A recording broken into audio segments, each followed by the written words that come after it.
Okay, I'm late. My apologies. Nice to meet you all. Welcome. This is financial statement analysis. We have a combined course.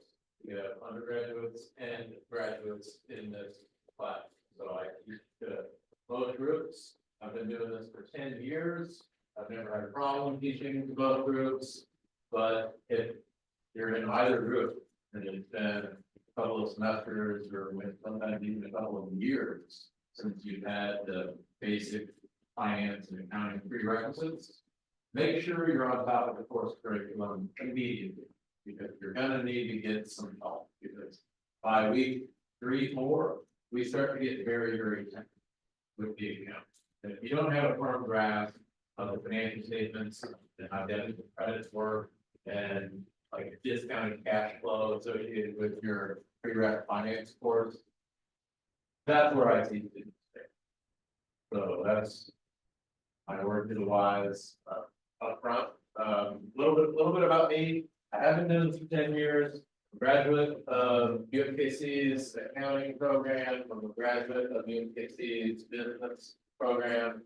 I have an MBA from the Block School, and I also have a master's of science and accountancy from the Block School. I'm a chartered financial analyst and a certified public accountant. So those two credentials come together in this class. So we go deep into the accounting. A lot of accounting majors take this course as an elective, and it's heavy accounting. But then during the last third of the semester, we transition into financial.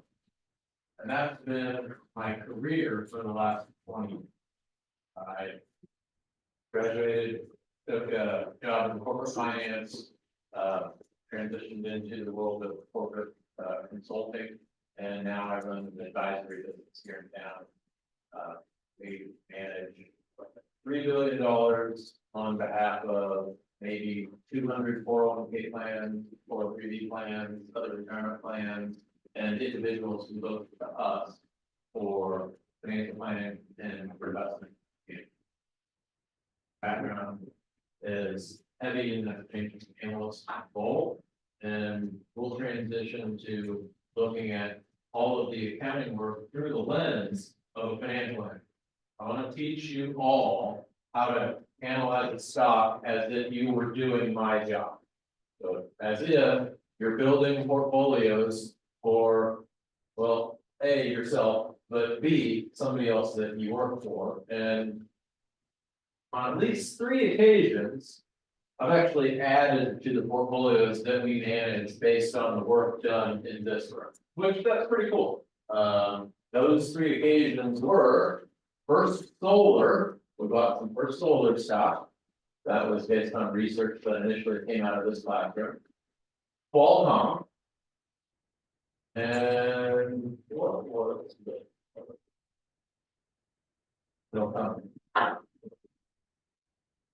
So at any rate, questions about my background, or do I have football be here?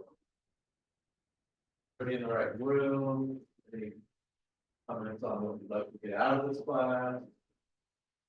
Am I right in thinking that this is an elective for most of you, or is this a required class? Required.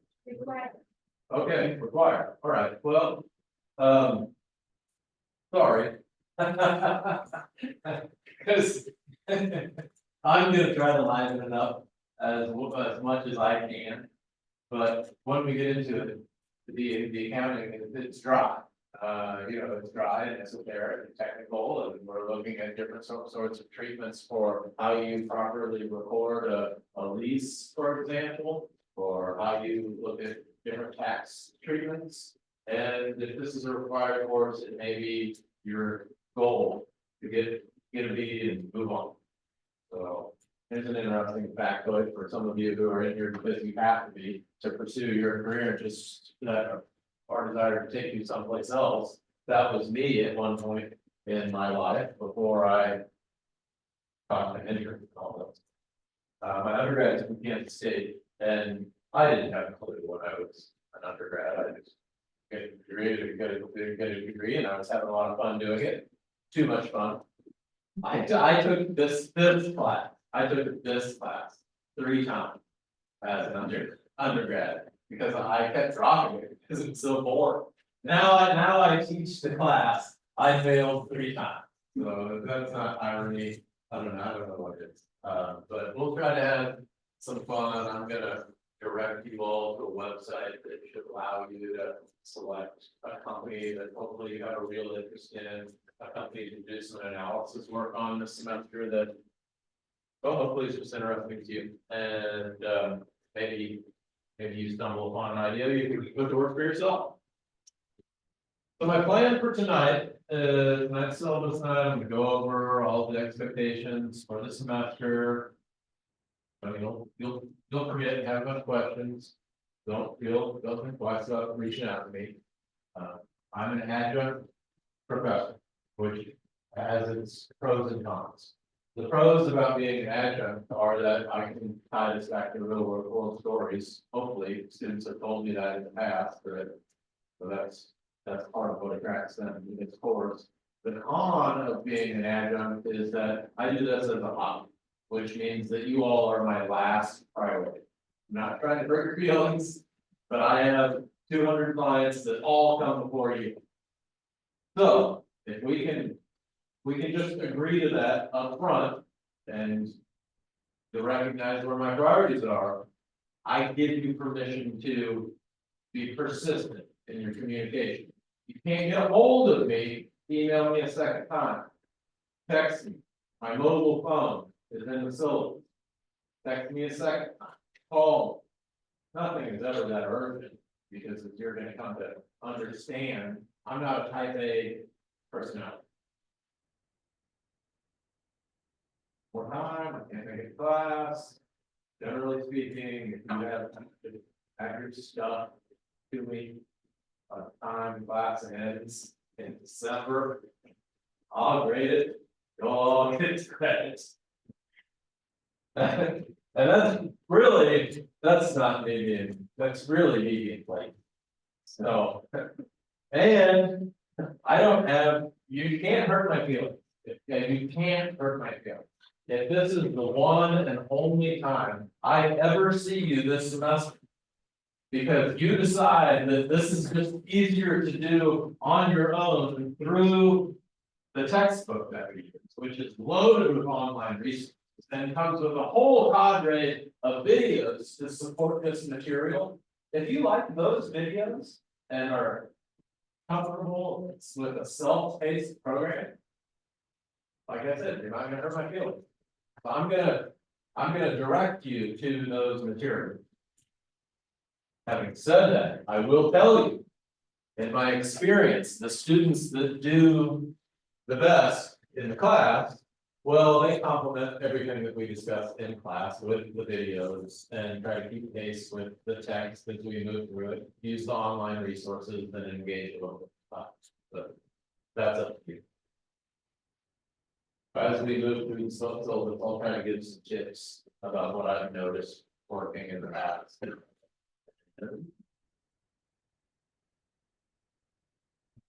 Big setup.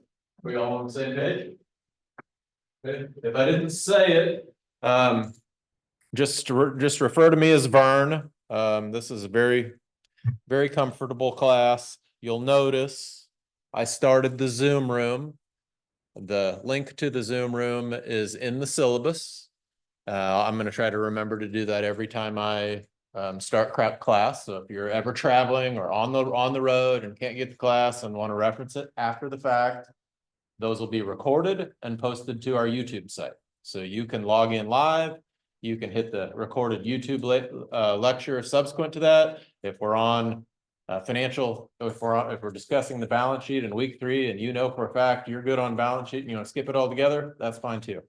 I try to make this as user-friendly of a course as I possibly can, so you'll have access to all of the information to work with your schedules, because my schedule can be difficult, and I know that applies to everybody in the world. So as we move through the syllabus, you're going to see that this is a partially virtual class anyway. So my schedule only allows me to be here about every other week. So over the course of the last 10 years, I've recorded and posted to YouTube every lecture that I'm going to give for the next 16. So you could go out and watch all those semesters, all those lectures tomorrow. We're done with that portion. So this week I lecture in this room. Next week I'm going to lecture in this room, and then week 3, you'll notice if we move through the syllabus because it's highlighted, we take the week off, and I just leave you with a YouTube lecture. That will suffice entirely for our back and forth during the week, and that'll be the cadence that we take up throughout the semester.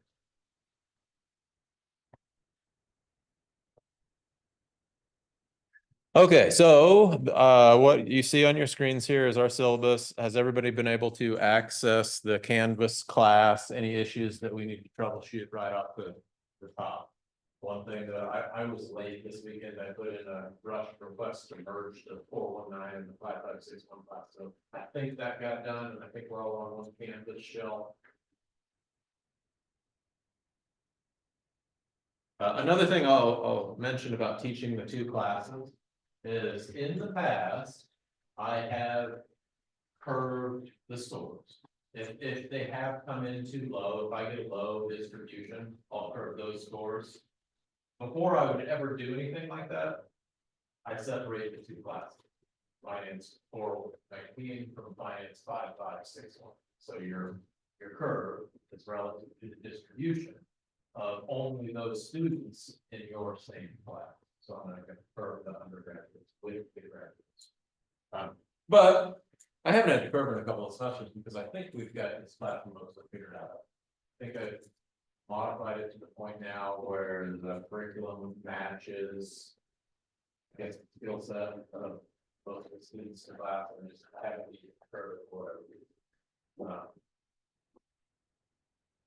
Don't know if that just also happens to coincide with the launch of ChatGPT. That's another question I've been getting is it okay to use ChatGPT or another form of alternative intelligence? I'm working through that right now. I have some ideas on how we might be able to modify this course given the prevalence of AI, but I am not going to tell you that you can't use it. What I would like to do is figure out a way to integrate that alternative intelligence platform into this course. Not only am I not going to tell you not to use it, I would like to be able to tell you you have to use it. I want you to use it in writing your research report that will take us 16 weeks to write. So tonight we're talking about module 1. Usually I get about 15 minutes of module 1, unfortunately for you all is review. So we're going to talk about SWOT. Strengths, weaknesses, opportunities, threats. And I'm going to direct you to a list of companies that you can choose from. And say you go out there and you select Microsoft. Now it's your job to do research on Microsoft for the whole semester. I want you to go to ChatGPT and say, give me a SWOT analysis on Microsoft. That's exactly what you would do if somebody was paying you for your research. Why would you ever neglect that tool? You need to be able to know how to use it. Now, where I hope this class goes is that you all can be honest with me and say, okay, this is what ChatGPT just gave you.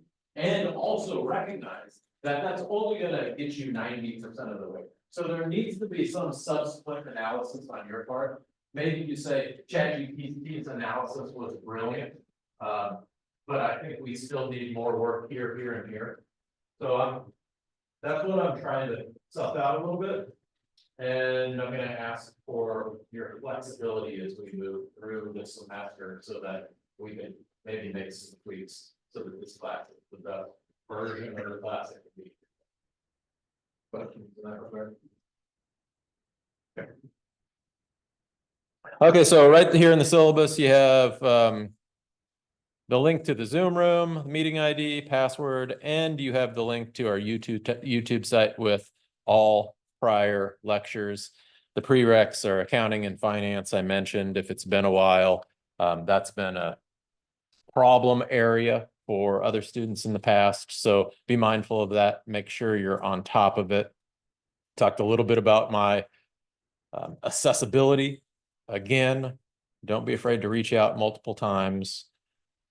Course description, course objectives. This is pretty standard stuff. It does get very technical. Our goal is to curate some knowledge of a business and the environment that they operate in. I'm going to lecture a little bit about that tonight. Critical thinking skills, awareness of ethics, communication skills. We have a presentation built into this class after we write these research reports, which are extensive. I have examples on the Canvas site, and they're 50 pages in total, which, if you can use ChatGPT, shouldn't overwhelm anybody in this room. I will say repeatedly throughout the semester, it's not my intent that you be an author. No financial analyst, no portfolio manager ever got paid because they were a good author. They got paid because they were a good analyst and knew how to curate source material and then distill the most salient points. So distilling the most salient points is the skill set that we're trying to leave this room with in 16 weeks. And that doesn't have anything to do with authorship.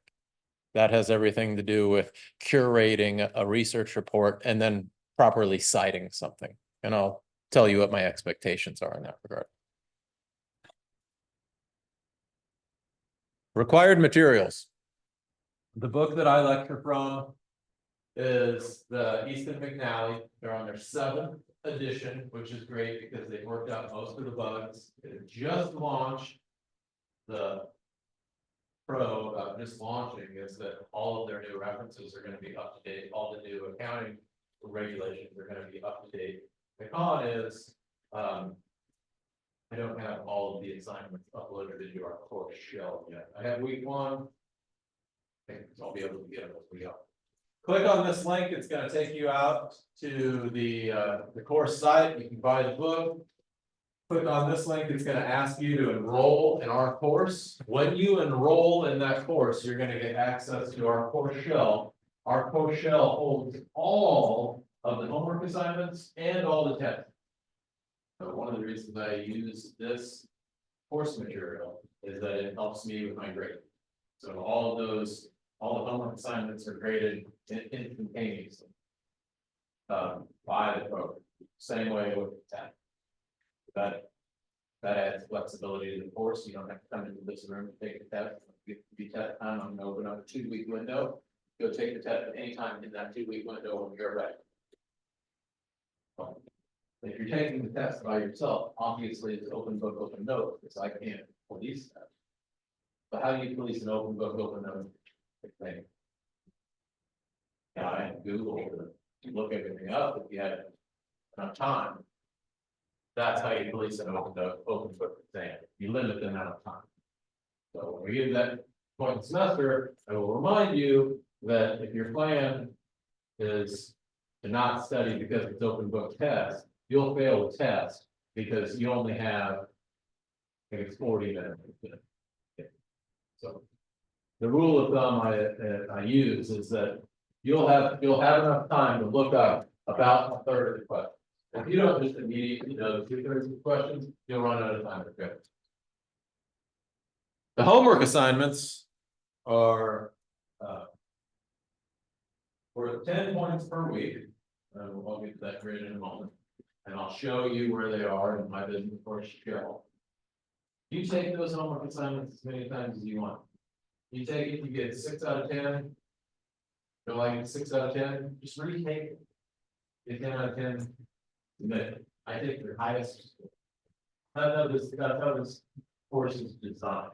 There's no reason why you should miss out on any of the homework points.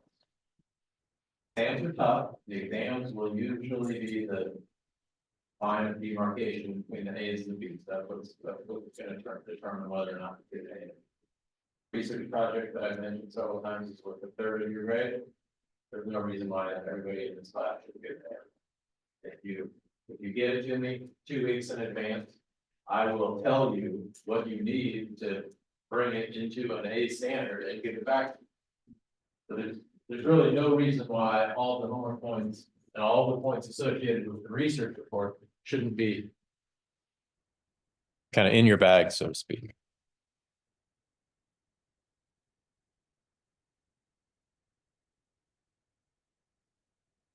Okay, so that is homework. Here's the. Let me open this in a new tab. If you click on the link in the syllabus, it's going to take you out here to something called the S&P Dividend Aristocrats.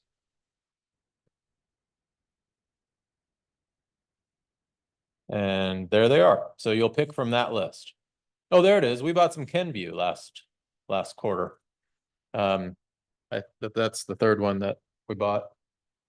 I'm not sure if we bought that recommendation. Somebody but Kenvue was a little spin-off from Johnson & Johnson. So Kenvue sells title. Johnson & Johnson spawned on some of their lower growth units. Anybody familiar with spin-offs? You ever looked at a spin-off? Do you know what a spin-off is? Okay, well, so this might be more valuable than anything else ever, than anything else we'll get the whole semester, so listen up. A spin-off is in a company like Johnson & Johnson decides they have a business unit that they don't want anymore. And there's a lot of reasons why a company might not want a business unit. In this case, it was Tylenol and a whole bunch of other over-the-counter drugs and some stepchild type of products. Johnson & Johnson decides that they don't want that anymore. So as an investor, they spin this off. Now, what does that mean? They spin this off. Imagine log into your Fidelity account or E-Trade or Schwab or wherever it is that you do your investing. Maybe it's through an IRA or 401k or whatever. I use Fidelity, so I go to my Fidelity account. Yesterday, I log in and I see Johnson & Johnson. And Johnson & Johnson decided they want to do a spin-off. So today, I log into my Fidelity account and I see Johnson & Johnson just like I always have. But I also see this new stock that I didn't buy called Kenvue. And I say to myself, like most investors say to themselves, what the heck is Kenvue? And you gotta go look it up. And then you read this article about Johnson & Johnson spinning off this division that used to include Tylenol. And you're like, oh, okay, I get it. That's not Tylenol. Well, that's fine if you're an individual investor. But what if you're a mutual fund? Okay, so big institutional investors, what's your name? Cody. So imagine you're a portfolio manager working for American Cinema. Well, the way most mutual fund companies are run is they'll go hire somebody like Cody to manage their money for them. But they do that in certain asset classes. So they'll hire Cody to be their large cap growth manager. And Cody's probably got 50 to 100 billion that he's looking after on behalf of his clients who have hired him specifically to manage the money in the large cap growth asset. What happens when Cody owns Johnson & Johnson and they spin off Kenvue? Well, Kenvue is not a large cap growth company. Kenvue is a mid to small cap, no growth company, probably value company paying a dividend.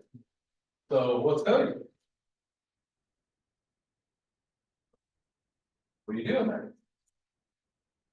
You got something in your portfolio that does not meet the mandate that you've been hired to do, you sell it. And there's really little to no consequence for you selling it. You take cash, redeploy it to the stocks that you own. Well, what happens to Kenvue's price when Cody and every other large cap growth manager in the country sell Kenvue? It tanks. And a careful study of spin-offs over the last 20 to 30 years indicates that that is exactly what happens with most spin-offs. Their price decline is somewhere in the neighborhood of 18 to 30% over the subsequent 3-month period from the date of spin-off.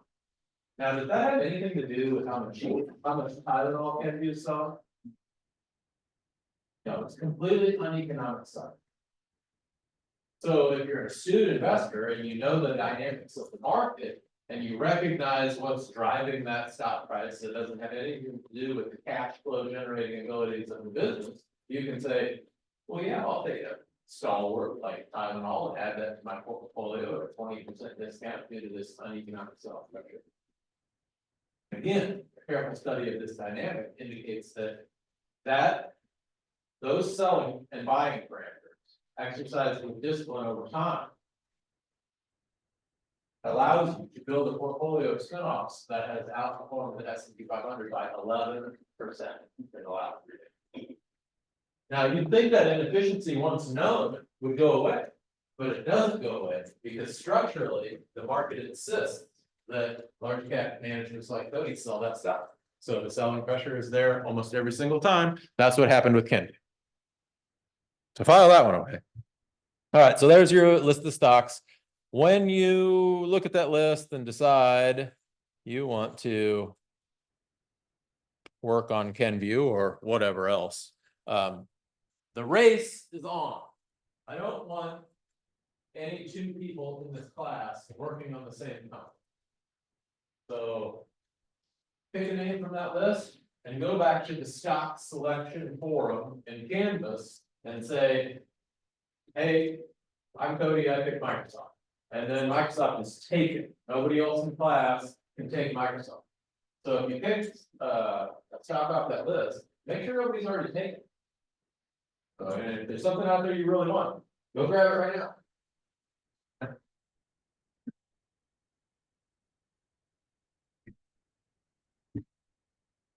This last sentence under the research project section is bolded and it's in all caps and it's underlined for a reason. Think about this. This researcher project is meant to be as if you were working as a real analyst. So I want you to hand me or email me something that's indicative of that, something that you would feel comfortable giving a future employer as a writing. I expect it to be well documented, and I want all your sources cited. I want an MLA table at the back, and I'll give you examples of that. But just imagine that's where my head's at when I create it. So if I look at your file and it's looks like I do when I first get out of bed in the morning, and I get a lot of files that they just look messy. They just look really messy. It might sound like a slight, but I immediately think of that paper as a B. Like that's the best you can do on that paper, even if your work is brilliant. Because that's the way the world works. Show up for an interview, a job interview, and you don't look the part, you don't look like you put any time or attention into being ready for that interview, you're not getting hired. If you hand in a writing sample that looks like you just pieced it all together at the last minute without any thought toward the presentation, best you can do. And I think that's representative of what you're going to face when you get to the job market. So that's exactly what I'm trying to recreate in the classroom experience. I do expect MLA formatting and style on this paper. There's a link to the formatting guide. This link will take you to a video that shows you how to use Microsoft's Word MLA tool. It's really easy to use once you have it down. Here's how the semester breaks down. 200, it's 1,000 point class. 200 points come from the homework, 150 for each exam. That research report is 300, so a full third of your grade comes from that research report. And then we have 50 points. Then again, the block school is emphasizing the communication aspect of what you all are the block school product. When we send you out of the block school, we want you to represent the block school well. And part of representing the block school well is to be able to have good communication skills. So there's a project where I want you to spend 3 minutes, we'll get into it later in the semester, it's representing all the work that you've done on the written side of your research report.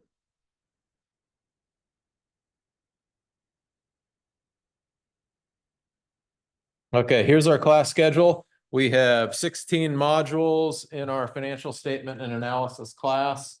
We're going to take them week by week. Tonight we have Porter's 5 forces, SWOT, managerial analysis, so on and so forth. The homework is to read the module 1, view the e-lectures and guided examples, and then do the homework associated with the module. And I'm going to show you what that looks like next. But the second part of that homework is to complete a 3x5 information card with a color picture, a preferred name, so I know what to call you, hometown, graduation date, desired career track, and something else memorable. Every semester, I take it on as a personal challenge to try to remember a few names. And it'll take me a whole semester. I apologize in advance. But if we can get some names going, if we get a better conversation, if we get a better conversation, we get better learning and retention. So I'm gonna try. Get me a card, that really helps. Now here's another aspect about that card, and it goes back to the presentation that I was talking about just a moment ago. You know, type of product, block school turning. That card's important because it's an indication to me, both as a teacher and as an employer, of how much you care. You know, again, you're not gonna hurt my feelings. If you just don't care about this class, that's fine. It's a fine place to be. But don't come to me at the end of the semester and ask for any favors if you're in that category of people who don't care. Okay? So this card is more meaningful to me than the 10 points that you get for completing the card. This card says to me, I care. I care enough to include the color picture. I care enough to give you a memorable factoid. I care enough to get it to you on time. And if I know I'm gonna miss the first three weeks of class, I care enough to drop it in the mail so you have it. Because when I get the card, I write a date on the card. And that date reminds me at the end of the semester, you need that card week 2, week 3, week 4. I've had them turned in all the way up to week 16. Again, that's fine. Just don't come ask me for any favors when I don't get your card. Because when we get to the end of the semester, I am 100% gonna have a group of students with 1,000 points. And some of you are gonna have 890 points. When I see somebody with 890 points, the first thing I do is I go back and I look at their homework. Because remember, you can turn in that homework as many times as you want. So there's 200 points of homework. You have 890 points on the semester and 170 points in the homework. Well, I don't have any sympathy for you because there's 30 points there. I just feel like you threw away. Go back and take the homework. It's right there. That's easy. You can determine your own fate. Get your own name. What do I have to for it? But if you're at 890 and you got me the comment card on time, and you got all 200 of the free homework points that are available to you, and you ask me for a little bit of advice when it comes to the research project, because I know you were keeping up with it as the semester rolled around. That's it. That's an easy. I don't even have to think twice. I'm gonna give somebody a B plus. I know they've been engaged. This whole grading system, in my estimation, is just exactly that, an estimation. What we're trying to do is to spend 16 weeks and impart information from myself and the textbook and the course shell in a way that allows you to retain it when you leave those doors. You can retain that information and represent it to the broader community at large. We've accomplished our goal. The whole grading system, A, B, C, D, is a very poor approximation for what we're trying to accomplish in this class. So all of that is subjective by my thought. You can show me effort. We have a lot of flexibility when it comes to the end of the semester.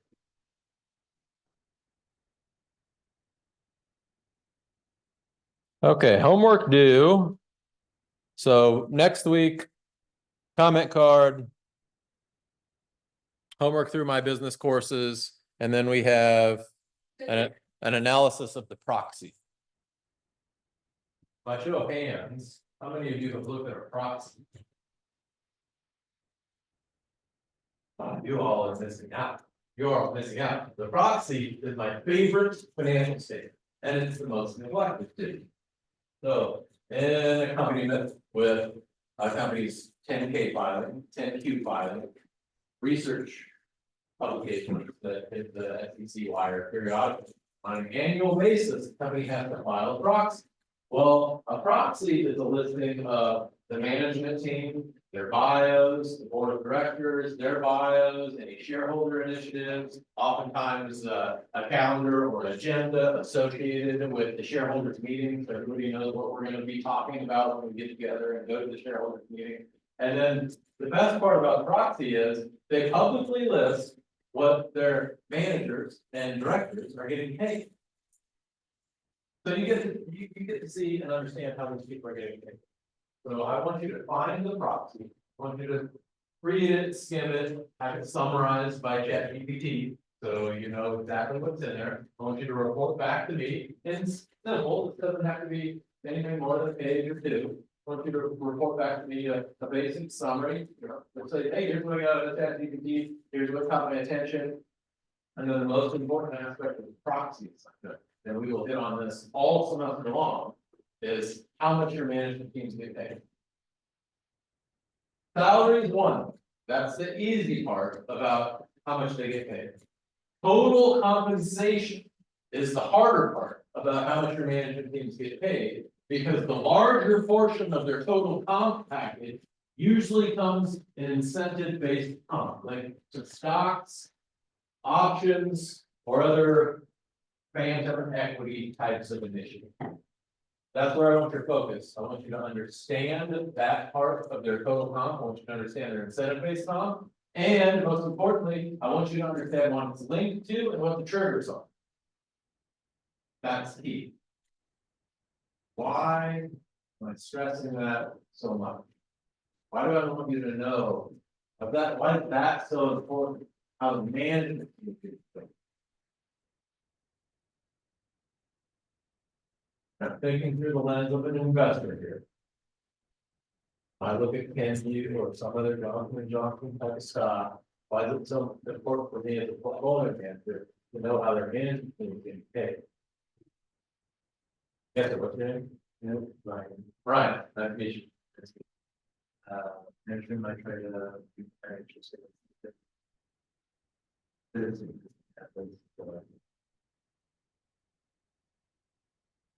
That's great, that's a great answer. And the answer is twofold. One is the simple one, incentive one. I want their interests to be aligned with my interests. Second one, which is more nuanced, more complex, is exactly what Ryan just mentioned. The accounting, the nature of the accounting that we're going to be looking at all semester long is full of managerial estimates and decision making. So if, as a manager, you see them opt for one accounting treatment over a second accounting treatment, I want your first question to be, how does that affect their incentive comp?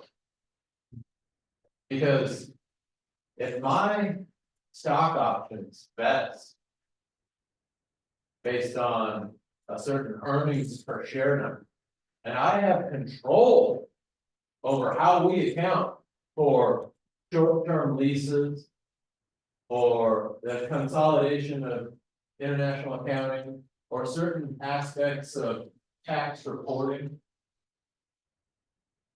Well, which accounting treatment am I gonna give on? The one that benefits my law, 100%. There are shenanigans that take place amongst management teams and the accounting that they employ all over corporate America. And I'm trying to train this class to recognize those and to be able to spot the opportunity to deploy capital with a management team of high integrity versus deploying capital or not deploying capital with a management team that maybe of lesser. All of the worst mistakes, investing mistakes I've ever made in my career have been pairing capital with questionable management. So we start there, and that's what the proxy assignment is all about. If you can capture that much, You'll be on the right track next week when we hand in that homework. Okay, then the syllabus takes us through the rest of the semester. You can see here the highlighted rows. Week 3, January 30th. I will not lecture in this room. I will be leaning on one of those YouTube lectures. So just go out, watch on your own time. We won't meet as a class, but we're back week 4. Then we move into week 5, week 6. And my travel schedule can sometimes be unpredictable. So I may have to jostle these dates around a little bit, but I'll try to give you as much notice as I possibly can. Spring break. There's no spring break. Am I in the right shell?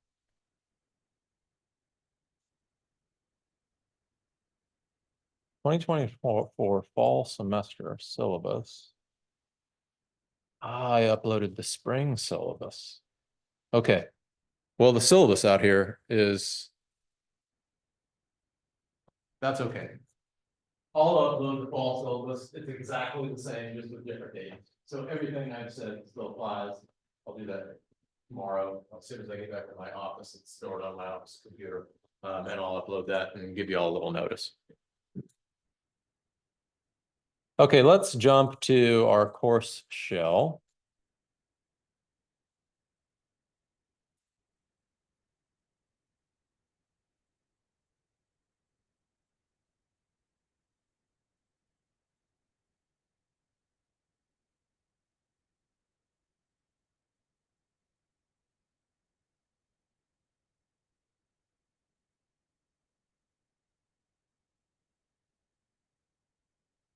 Okay, this is our course home. When you come out here, you're going to have a little course calendar. Wait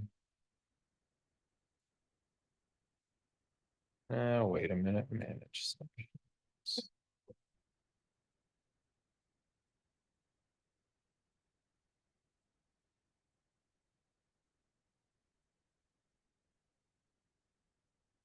I'm in the teacher view right now. Let me see, how do I get to the student view?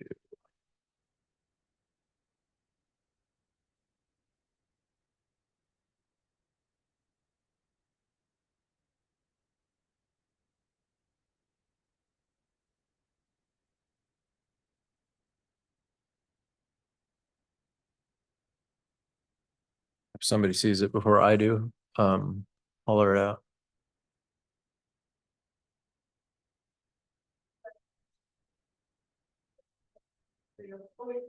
Back over to the left, instructor view. Ah, thank you.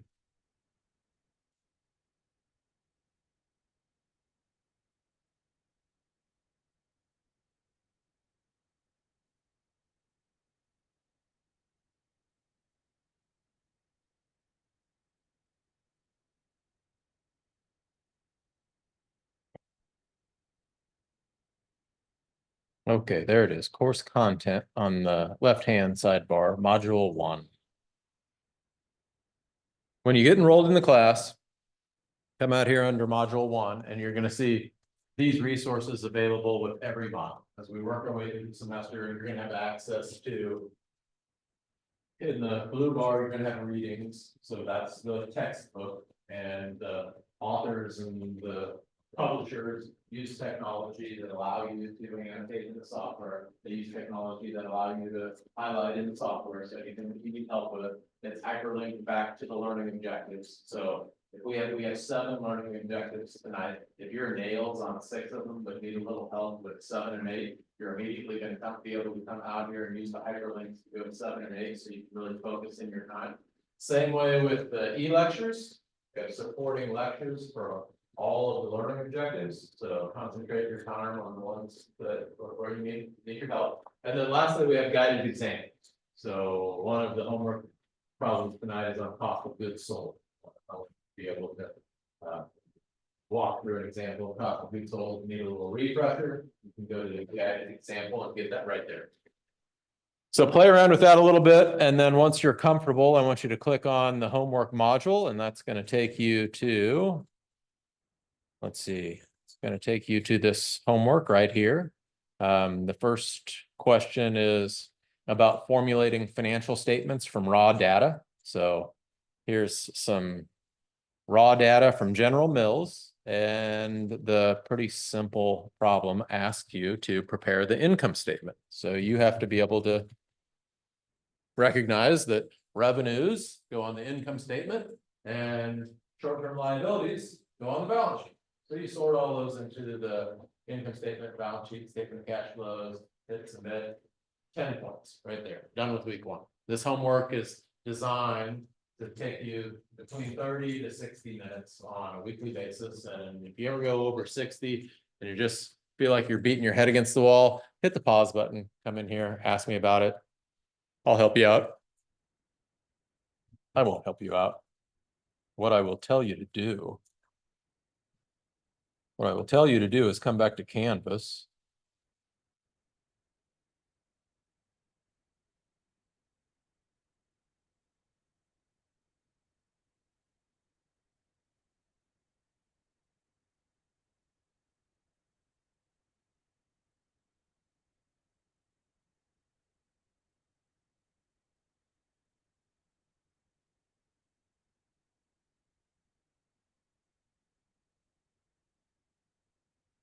Here we go.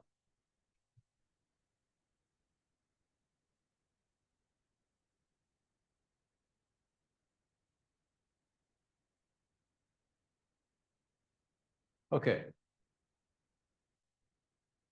See this file right here? Labeled FSAV underneath the heading called Solutions Manual. That is exactly what it sounds like. The solutions manual to every homework problem associated with this text.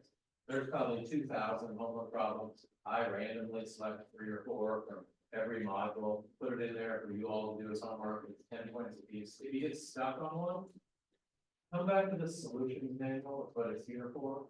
You're gonna feel like you're searching for a needle in a haystack, but use Control F to highlight some of the keywords in your homework, and you'll eventually stumble onto the solution for that problem. Now, one of the things I like about the text is the feature is that it's dynamic. So they'll use different numbers underneath the identical homework framework. So it'll be the same verbiage. Instead of $1,200 in revenue, you're working with $1,400 in revenue.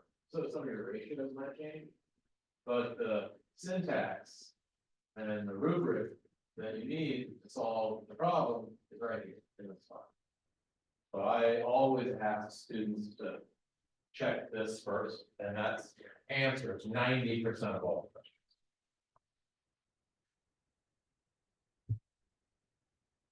Okay, so let's go back over here.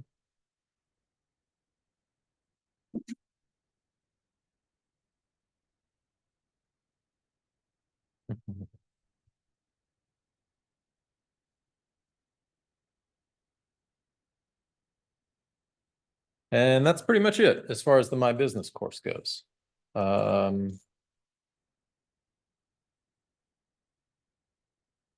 me give you a tour of Canvas, and then I'll spend the rest of our time on module 1. So here I am underneath the modules side menu. Resources for students. Those are common to all the classes you'll take in the block school. Instructor resources start here. We have a homework discussion board. So if you get stuck, or maybe you have a conversation with me, the text calls it errata. When they do find an error, and it does happen, they'll publish errata. So if you stumble upon a mistake in rounding, that's one of the most common errors with the text. You'll complete a problem after the 3rd decimal point, but they wanted to round to the 2nd or maybe sometimes 1st decimal point. That can trip students up. Check the discussion board or ask a question in the discussion board. I'm trying to get us to work as a team and help each other out, because I know I can be hard to get hold of at times. So if any of you all can answer each other's questions, that really helps me out. Thank you for your understanding. Proxy analysis, you can come out here and get more information about exactly what is expected. So there is, you're all going to go back to living your lives after at 6:45, and you may or may not get around to this proxy analysis for another 2 weeks, and you're going to be asking yourself, what the heck was he talking about? Come here, click on this link, you'll get more detail on that proxy analysis.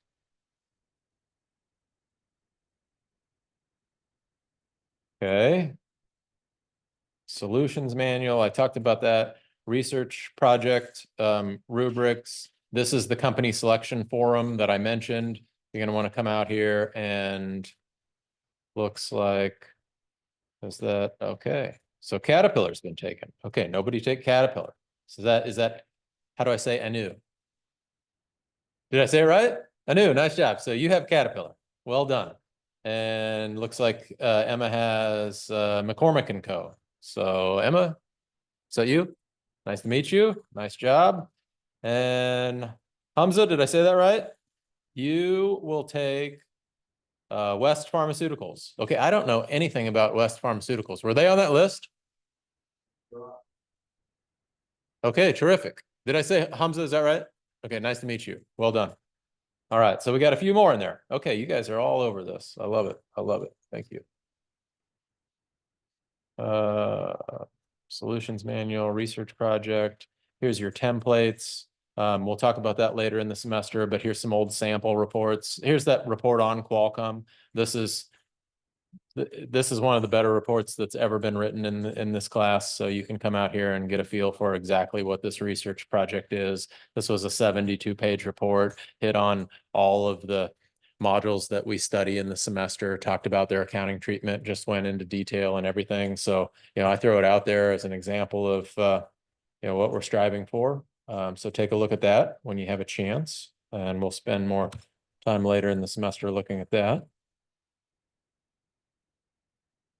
All of the PowerPoints are out here. So everything that you'll see me share this semester, you can come out here and download your own.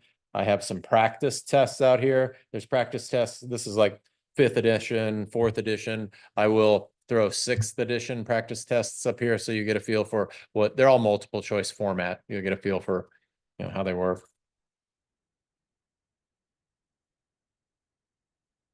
Okay, and then some other resources out here that I may or may not reference during the semester. Okay, before I move into a lecture, that's the syllabus, a little bit about my expectations for the semester. Yes, what, give me your name. Suzanne. Today. Did I say that right? Yeah. Okay, nice to meet you, Today. Nice to meet you. I tried getting the link for the, my business report, and it's that, on the Syllabus, it said it supports ended on Thursday, period. That's because I had last semester, so Okay. I just grabbed the wrong one when I was abroad. Like I said, I'm lazy, so I did this all this weekend. Okay. So when I replace the syllabus, the new link will be. Okay. Thank you for pointing that out. So, you wanna remember that.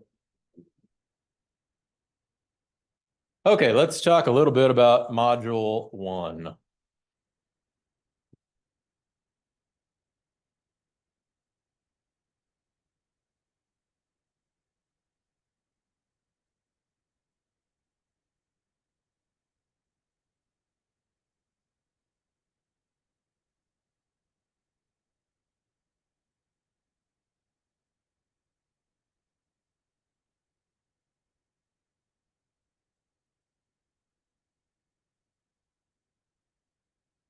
Okay.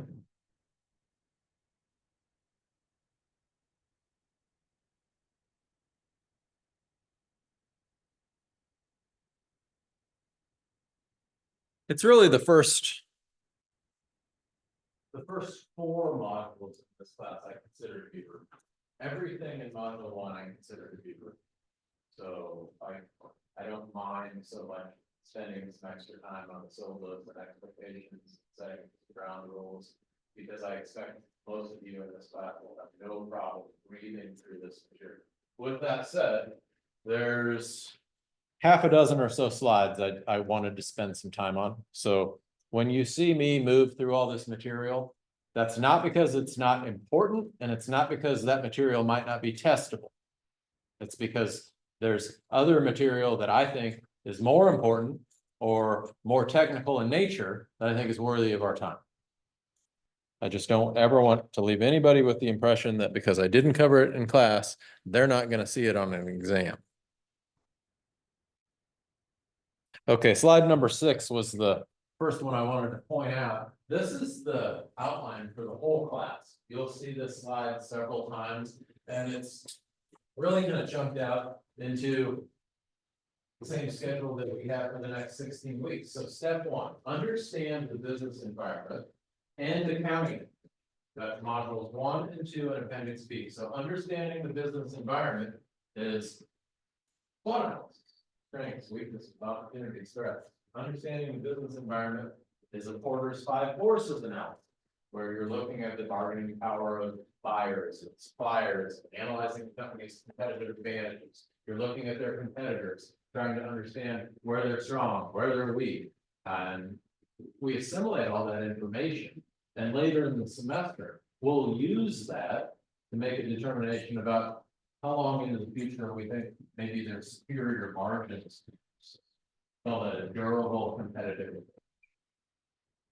So we take that understanding of the broader industry forces at large, and we segue into adjusting and assessing the financial information and accounting. So now that we know what the environment looks like that a specific company operates, then we're going to look at the specific company and we're going to analyze their account.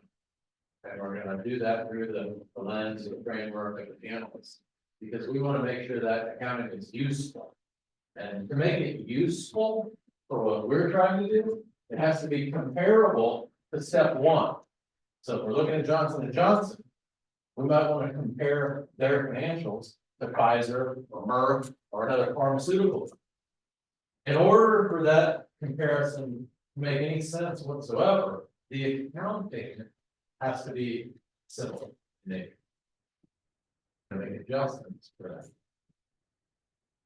Step 3, we're gonna use all that good work we did in step 1 and 2, and we're gonna forecast for those financials into the future. This begins in module 11 for us. We begin forecasting in module 11 after we work our way through the accounting. And we pivot to a financial focus for the remainder of this.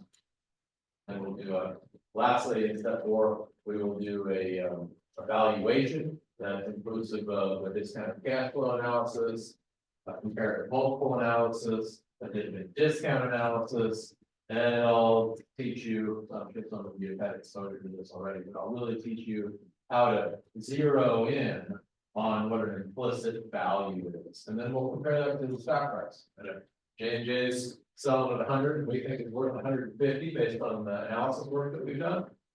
You have an opportunity to make some money.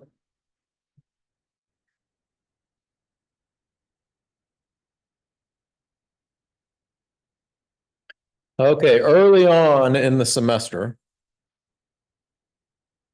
I want you to begin to accumulate your source documents.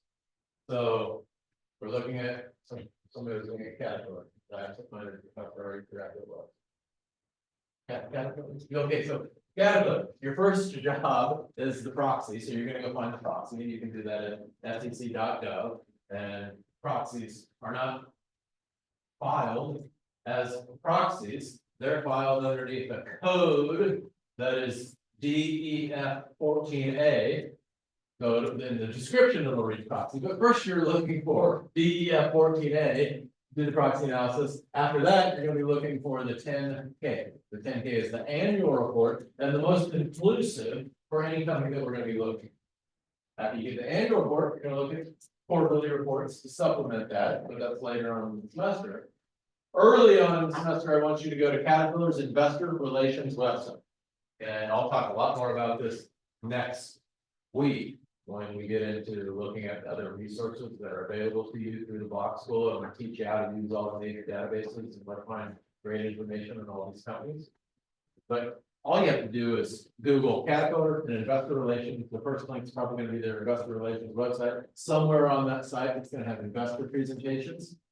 These are prepackaged PowerPoint presentations for any investor that might be looking to buy Caterpillar stock. And it's a great way to climb what otherwise is a pretty steep learning, because they're going to have right there prepackaged for you all of the major information that Wall Street and other portfolio managers are looking at when they're considering buying Caterpillar. Basically, they're going to lay out their whole investing story. Start with that, but be mindful of the source. So it's a great place to start, but it's insufficient because you're obviously getting it from the perspective of the management. And they are leading with the absolute best foot forward that they can possibly lead with, because it behooves them to do so. So start there, know that it's a biased report, but you're gonna learn a ton about the company. And then you'll have a kind of a base level knowledge to build from as we move into other material that might be more skeptical or draw some other kind of thing that you're gonna question or something.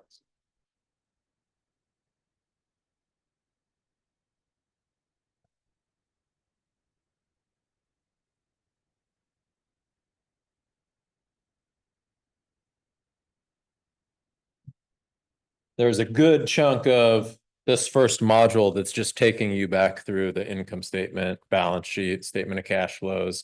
I don't spend any time on that because it's all prerequisite material, and the authors do a pretty good job of laying it out in the PowerPoint, and they do a pretty good job of laying it out in the support videos on our class shell.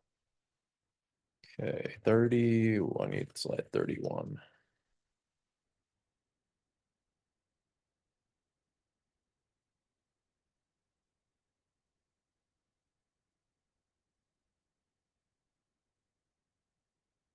Okay, information beyond the financials. So as you continue to curate various source documents, I want you to take a look at the financial statement notes. The notes are in the back of the 10K filing. It's a much denser read. This is the fine print. Anytime you really want to know what's going on inside of a company, you look at the fine. One of my favorite accounting blogs is called footnoted.org. I think it might have changed names, but the lady that started it is brilliant, and she taught me one of my favorite tricks when it comes to analyzing a company, which is to read the 10K from back to front, because all of the most salacious material that management does not want you focusing on is where that is going to be buried. If you want to bury something, you put it as deep in the 401K as you can possibly put it in the smallest print that you can put it in, and you're only disclosed if you're legally liable to do so in many instances. So she's like, just start there. Read the 10K filing from back to front. It's brilliant advice, and I started doing that when I was employed through the Buffalo Fund, working as an analyst full time in my career. So taking me towards more of a kind of a client facing role, and now I would be a team of analysts, so I don't get to read 10K as often as I used to. But when that was my day to day, I took her up on that advice, and it served me very, very well.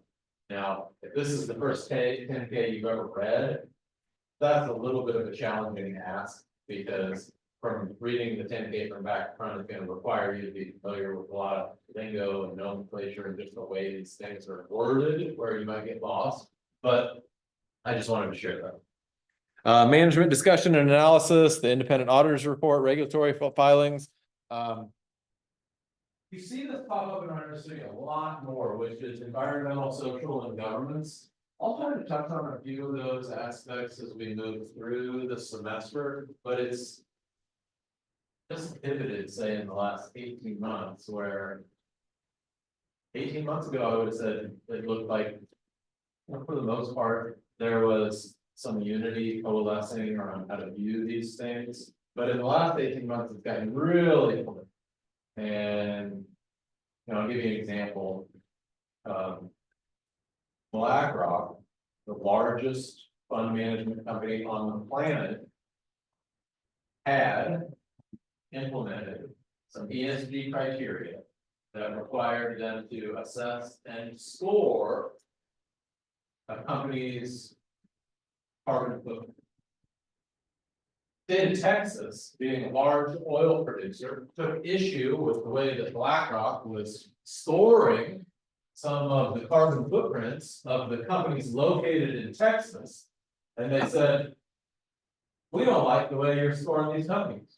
We think that it's important that the state of Texas provide liquefied natural gas to the world, because it's a cleaner version of carbon and will displace coal in China and other emerging markets. And that's terrific for the goal of addressing climate change. And if you don't change your policy, BlackRock, we're not going to allow any of our public institutions in the state of Texas to invest with you. And of course, the state of Texas commands hundreds of billions of dollars of capital, and Blackhawk didn't want to lose out on those, on competing for those funds, so they abandoned some of their issues.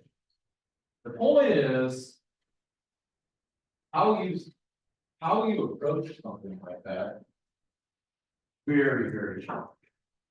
So I just want you to be mindful of what a company is trying to adhere to, why they're trying to adhere to that, and who the,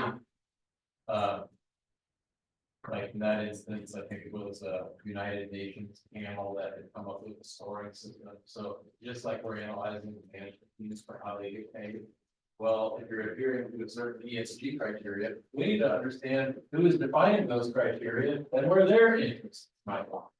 Because it's likely that they're doing the same thing with those definitions that they try to force companies to do. So ESG's got a little prickly. We'll talk more about that as the semester goes, but Our primary focus will be the analysis.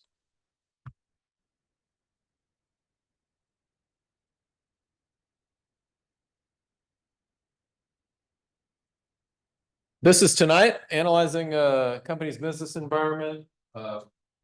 the module hits on Porter's by horses, it hits on the value chain framework, and it hits on SWOT analysis. Review your memories with regard to each of those.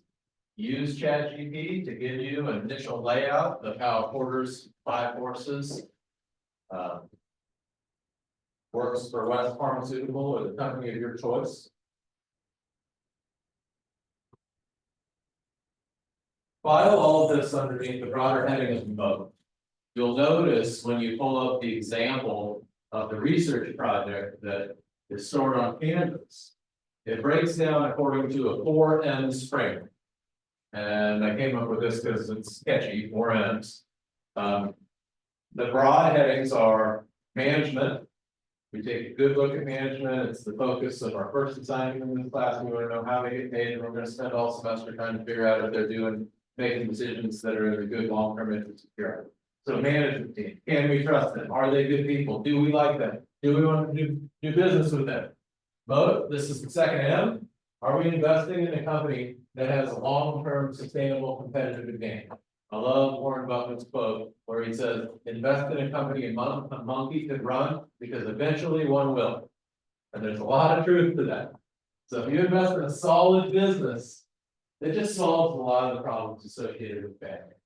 But we're looking for good management, we're looking for a moat, we're looking for solid business. The third one is mispricing. That's the last third of the semester where we'll look at the financing, we'll value the company, and we'll compare it to the current stock price. We'll see if there's any mispricing. In order for there to be a mispricing, we as analysts have to identify some inefficiency, some aspect of the business that Wall Street doesn't already know. Because Wall Street already knows it and they've already factored it in. If they're not missing something, then that stuff's not mispriced. It's accurately priced. And if it's accurately priced, there's no real opportunity for us to deploy capital as an investor. We're getting a fair price for the amount of risk that we take in the market. Our job as investors is to identify mispricing.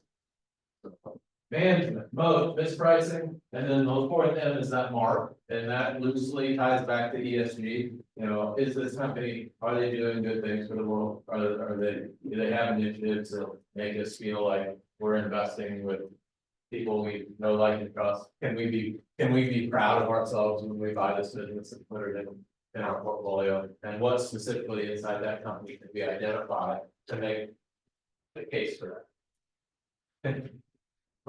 This is a decade ago, and I'm one of them. That's probably 2007. I was looking at a little company called CBSI, and CBSI did a lot of the plumbing that allowed for banks to talk to one another and offered software tools, client tools to banks. They're small institutions.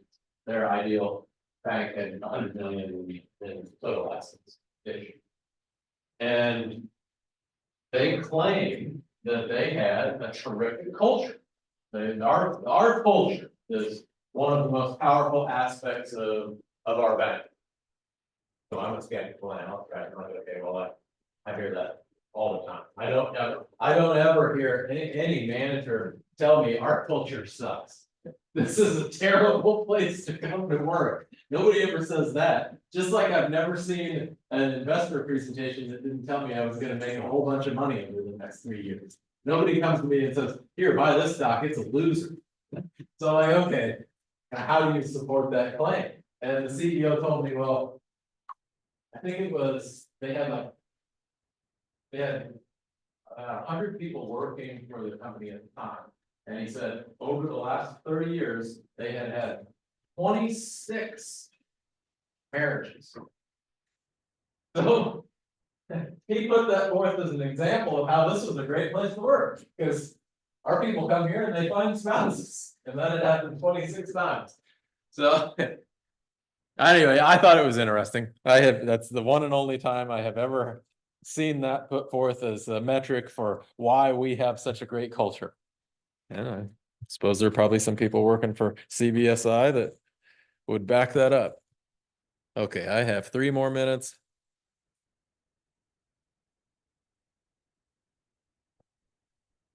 Let me see what, if anything, in this deck I haven't already touched on.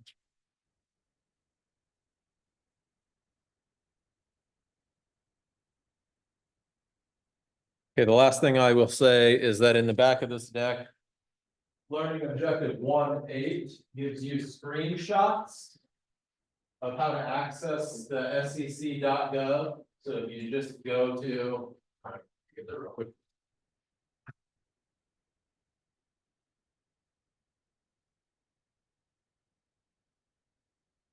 In the back of this slide deck, we have screenshots of how to go to sec.gov. You type in your ticker symbol right there. You're going to get a list of all of the filings that are associated with Apple in this case, latest filings. You can search over here for the filing that you want. You can see 10K listed on the screen, 8K, quote unquote, current report. Those are press releases. You can see on the right-hand side over here, filed on January 12th. This is the DEF A14. That's the proxy statement of additional information. So that's what you all are looking for. If you have any, if there's any confusion about how to access the SEC site, or maybe you haven't done that before, look at those screenshots. And that is our first class, gang. We'll be back right here next week. I'm gonna get that new syllabus uploaded. Did I have one other action item from this class? I don't remember what it was. New syllabus. And then if I missed anything else, just reach out to me, let me know. I'll send everybody in now. We'll be on the same page. Go from there. I think,